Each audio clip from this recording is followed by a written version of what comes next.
Dalam siri ketiga ni, kita akan masuk dalam pula tentang charting tool dalam TradingView. So, kita akan cover sebahagian toolbar yang ada dalam TradingView. Contoh, kita ada chart layout, kita ada time frame, kita ada bar type. Lepas tu, kita juga boleh add chart comparison, indicator, financial, check kita punya alerts. Kita boleh buat replay, bar replay untuk backtesting sangat bagus. Kemudian kita ada juga bawah tu kita ada screener, text note, Pine editor. Ni yang scripting ni. Kemudian kita boleh juga guna strategi dan juga dalam tu ada trading panel. So, video ni panjang sikit tapi kita akan cuba cover sebaiknya dalam video ni selepas ini.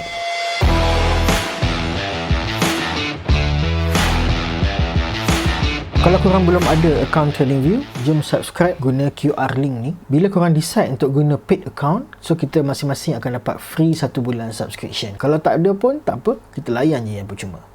Okay, chart ni ada banyak, ada kompleks punya chart. It depends macam mana kita nak buat. Dan mula-mula sekali kalau korang tengok dekat sini, korang akan biasanya ada load chart layout, boleh dia banyak lah.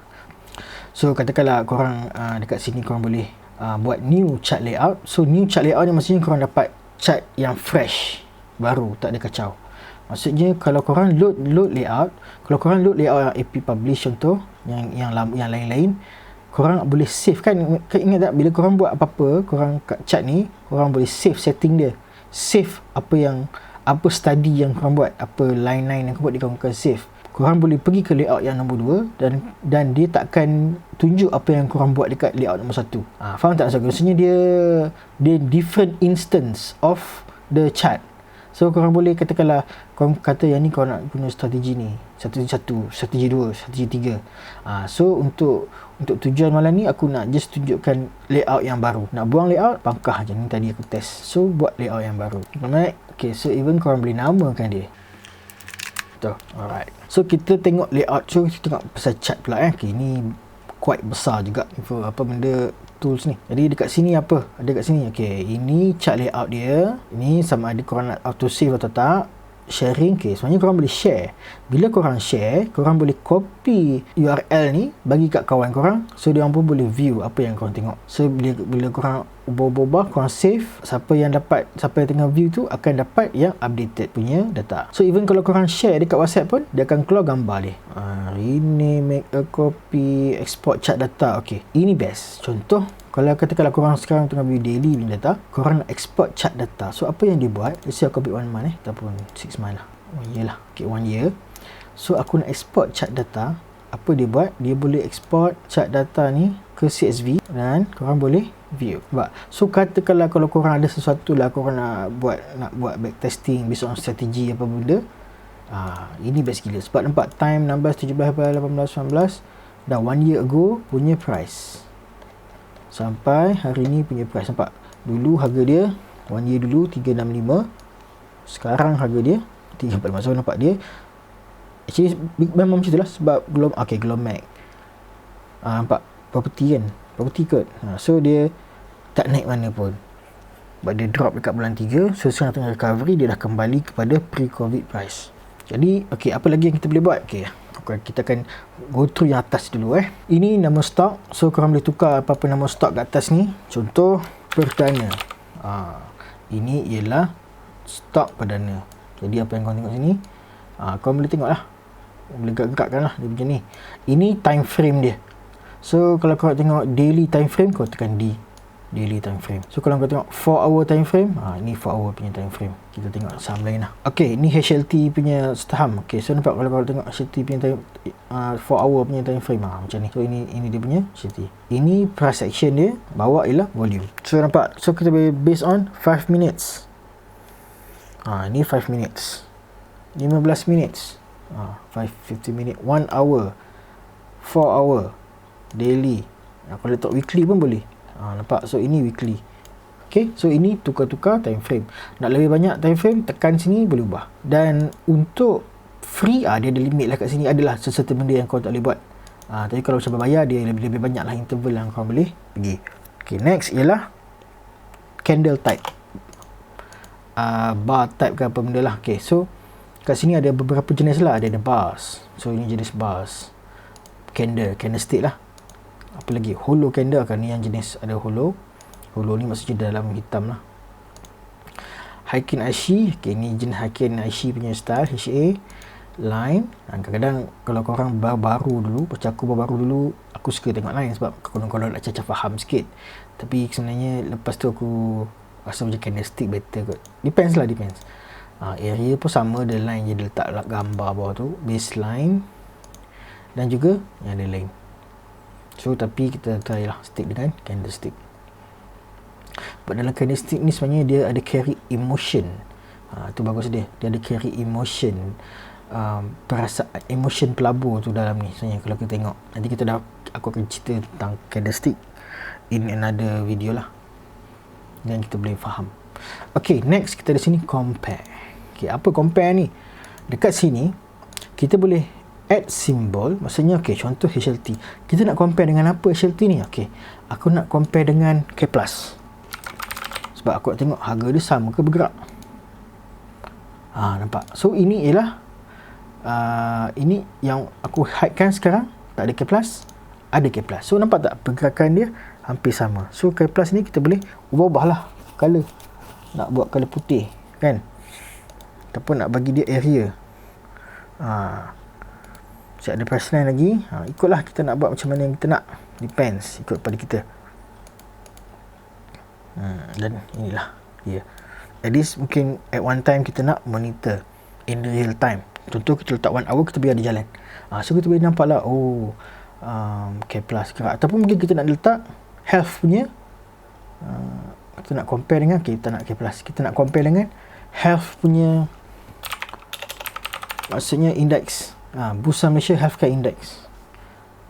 So nampak, ini health, ini bursa punya Healthcare Index. So kita boleh tengok, dia pergi, depends lah. So nampak, dia tengah turun. So kita cool kejap ke apa ke, kita boleh nak reverse. Okay, itu compare. Indicators. Okay, indicators ni ialah indicators yang kita boleh tambah di bawah ni. Nanti aku akan cover tentang indikator. Tapi contoh indikator yang kita boleh letak, contoh ini favorite ialah apa yang aku dah favorite kan. So actually dia ada built-in indicator dalam ni.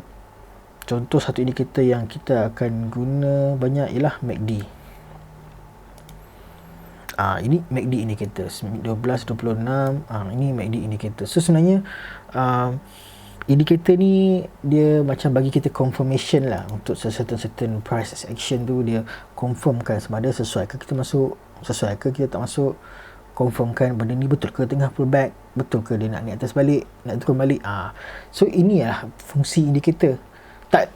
Actually tak semua orang pun trade guna indikator. Terutama TBNU macam kita ni, kita akan cuba untuk guna banyak indikator. Kalau nak lebih, macam kita dashboard buat kita kan, kita nak speed punya indikator, kita nak gear punya indikator. Tapi kalau dah power, dah auto-autai tu, dia tak guna pun indikator. Dia just tengok price, volume. Dia ada cara-cara dia sendiri. So macam kita tapi tak ada masalah kalau kawan kita nak guna indikator. Tapi just kita tahu jangan banyak sangat indikator, nanti pening. Tapi benda tu kita akan belajar dan kita akan sesuaikan diri mengikut trading style kita. So tak salah kau buat je macam mana kau nak kan, based on apa yang kau faham. So depends. So indikator macam-macam indikator kita boleh letak, macam-macam indikator ada. Even aku ada satu indikator ni yang aku join satu group ni. Ini banker chip. Okay, so apa dia kata, ini ialah jurung-jurung. So jurung dah makin kurang dalam HLT, nampak dia dah buang. Contoh tu indikator juga. Okay, next financial. So yang ni aku tak pernah guna, tapi maybe dia letak, okay, let's see, kita test. Okay. So maksudnya dia boleh letak jugalah market cap dia apa. Okay, memanglah sebab market cap akan menaik. Sebab formula market cap ialah number of shares kali dengan price. So bila price naik, of course market capital dia naik, ini dia turun balik. Okay, right. So macam itulah financials. Templates ni ialah kita boleh buat gunakan template kita. So template ni maksud apa? Kita ada indikator, kita dah standby dah 3 indikator, MACD, RSI, stochastic, dan beberapa indikator lain kita save dalam template. Kemudian ada lagi signal yang lain, kita nak guna MACD saja, save satu template. Jadi kita boleh guna ada banyak template, kita just open the template untuk dapatkan indikator combo yang kita nak. Okay, alert. Alert ni kita boleh set alert. Contoh macam ni, sekarang price dia RM1.07, kita nak bila price dia RM1.10, alert kat kita. Dia boleh buat kat kita.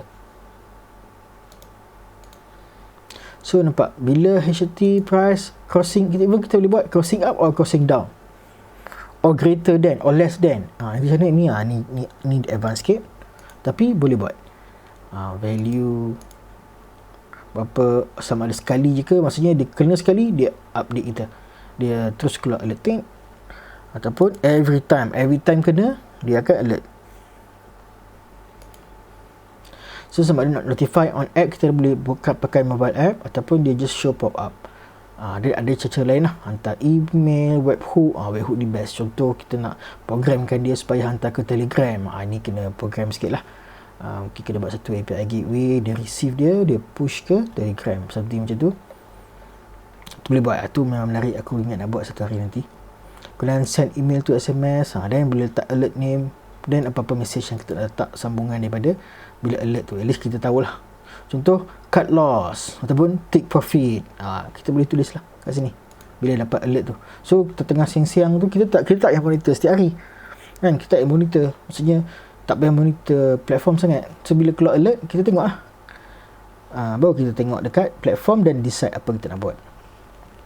Dan bagus alert ni, dan tidak berapa bagus alert ni ialah dia ada limit based on kita punya account.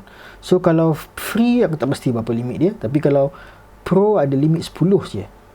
Kalau pro plus ada 30, adalah macam tu.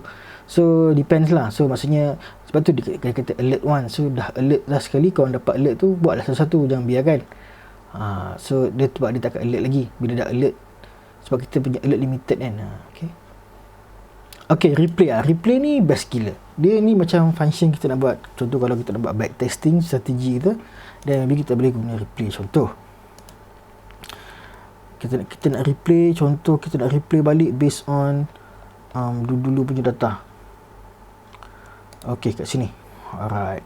So price kat sini kan, price kat sini kita nak buat strategi kita lukis trend line, kita kata pecah ni baru kita beli kan.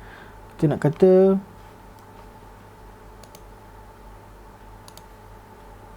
pecah price ni baru kita nak beli. So kita pun jalankan dia. Oh, lama lah pula oops.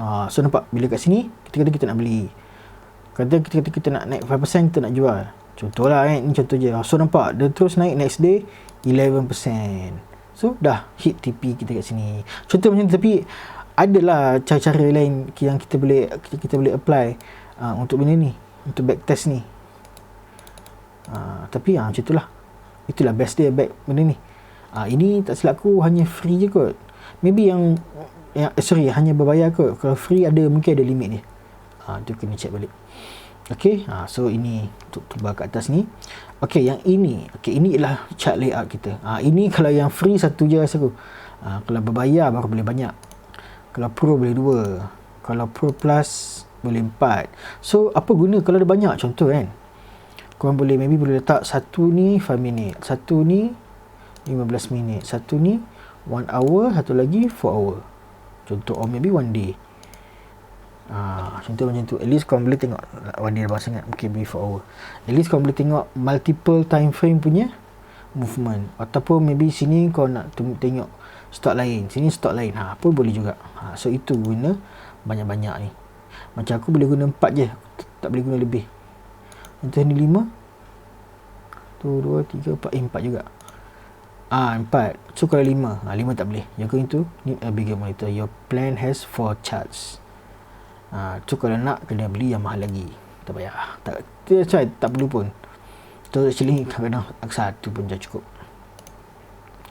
Okay, next. Okay, ni tadi aku dah explain kan, pasal ni ialah chart layout. Ini setting. Ini pastinya depends lah. Bila lama-lama kau nak guna, mungkin kau akan tukar-tukar sikit based on apa yang kau nak. Contoh nak dark ke apa ke, aku lebih prefer dark. That's why aku ubah sini dark color theme. Kalau putih macam tu tak best, aku prefer yang ni sikit mata.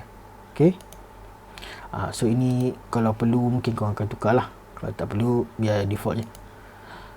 So ini full screen mode. Ini kalau nak ambil gambar, take a snapshot contoh, kalau nak ambil snapshot yang ni, so dia akan bagi satu URL. So korang boleh download ataupun korang boleh publish ke tweet ke apa-apalah. Dan ini kalau kau nak publish idea. So kalau kau nak publish idea macam cakap tadi, kau boleh publish idea kat sini, publish lah apa-apa, kategori ke teks ke apa ke, publish. Ini kau nak publish record, nak record video pun boleh. Maksudnya kau record video ni dan kau explain cakap apa-apa, then boleh publish. Aku tak pasti boleh publish sebab aku tak nak try. Okay, alright, dan kat bawah ni pula kita ada 1 day. So let's say kau nak tengok chart ni in 1 day, 5 day, 1 month, 3 month, then boleh tengok year to date. Ni semua dia punya tu lah. Stop screener, ni screener tadi kan. Screener tadi macam kau just klik je, dia terus ubah chart ke atas. Dan Dynasia XDL. So macam tu, let's say aku nak pergi balik pada aku punya MACD signal 4 hour time frame, Glomax Mitra. So nampak ni pun ni nak breakout ni. Ni bila punya last ni? Dah berapa? Dah dekat 1 tahun. Hampir 52 weeks ni. Tapi belum lagi lah. Tapi maybe dia boleh pecah. Wallahualam. Nanti kita cuba analyse. Ni tak cantik. Okay, so itulah screener. So ada forex crypto. Ni screener yang aku explain tadi lah. Okay, kadang kita pun bila ada text notes. Ni text note. So kita boleh tambah nota-nota lah. Ni depends lah kau nak guna ke tak. Aku pun tak guna sangat ni. Point editor, ini script. Ni nanti boleh kita cerita waktu lain. Strategi tester ni, ini actually dia banyak bergantung kepada korang punya point editor. Korang boleh buat sini untuk buat strategi, test dia kat sini. Adalah cara dia. Trading panel ni kalau korang nak buat paper trading, korang boleh connect adalah cara dia untuk connect paper trading. Tapi aku biasalah guna, tapi dah lama tak guna. Rasa macam tak perlu pun tak apa. Kemudian kat sini auto ni macam kalau kau nak mess up sangat kan, pening kepala nak setting balik, tekan je auto, dia betulkan balik. Ni log scale, percentage semua ni biar je lah. Tapi yang penting kalau boleh auto ni biar dia jalan supaya dia akan automatic ubah. Kalau tak ada auto, nampak bila korang tukar dia maintain je. Depends lah kalau itu yang korang nak. Macam dia korang nak kecilkan graf tu, korang kecilkan kat sini. Nampak? Okay, so tu dia sebahagian daripada toolbar dalam chart view yang kita gunakan dalam trading view. Jadi once korang dah start guna nanti, dan korang akan terbiasalah dengan tool-tool ni semua. So tak perlulah nak hafal satu-satu. Dalam siri seterusnya kita akan sambung lagi dengan beberapa tools-tools lain yang kita boleh gunakan dalam chart view. So sekian dulu daripada aku. Assalamualaikum.